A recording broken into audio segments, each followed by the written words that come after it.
जय जय रामकृष्ण हरी. सुप्रभात. 365 दिवसांच्या प्रवचन मालिकेतील आजचा दिवस 89. ज्या घरात शांती त्या घरात भगवंताची वस्ती. गृहस्थ आश्रमासारखा आश्रम दुसरा नाही खास. नीती धर्माचे रक्षण यासाठीच विवाहाचे कारण. ज्या घरात राहते शांती त्या घरात भगवंताची वस्ती.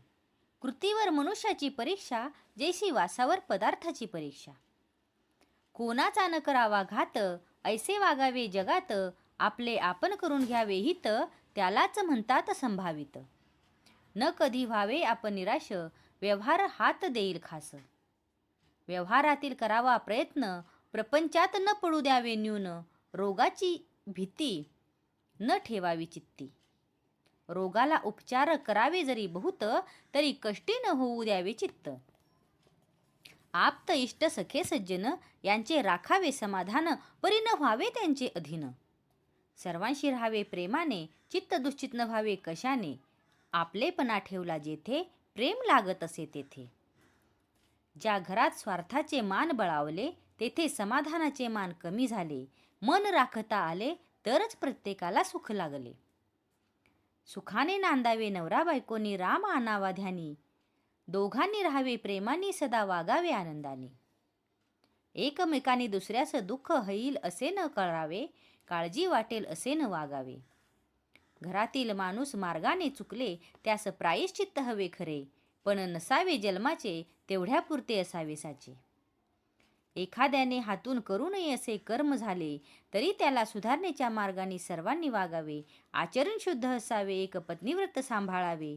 प्राण गेला तरी पराद्वार करू नये. कोणतेही व्यसन न करावे, नीच संगत न धरावे. भलते काम न करावे. ग्रहछिद्र कोणा सांगू नये, आपला बोज आपण घालवू नये. विश्वासघात कोणाचा करू नये. परदुःखे हसू नये, देहदुःखे त्रासू नये. केला उपकार बोलू नये. मुलाबाळास सांभाळून राहावे, प्रपंचात कधी उदास न व्हावे. प्रेमाने वागावे, सर्वांशी सुख राहे निस्वार्थापाशी.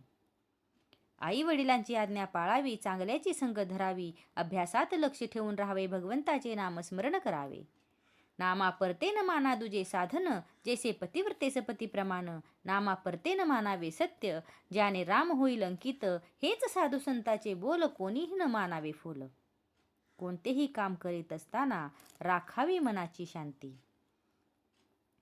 आजचा हा ओवी रूप भाग तुम्हाला कसा वाटला हे कमेंट करून नक्की सांगा. कमेंटमध्ये लिहा जय जय रामकृष्ण हरी. आणि अशाच अधिक माहितीसाठी आजच ब्रह्मांड नायक चॅनलला सबस्क्राईब करा आणि जास्तीत जास्त लोकांपर्यंत ही माहिती पोहोचवा. जय जय रामकृष्ण हरी.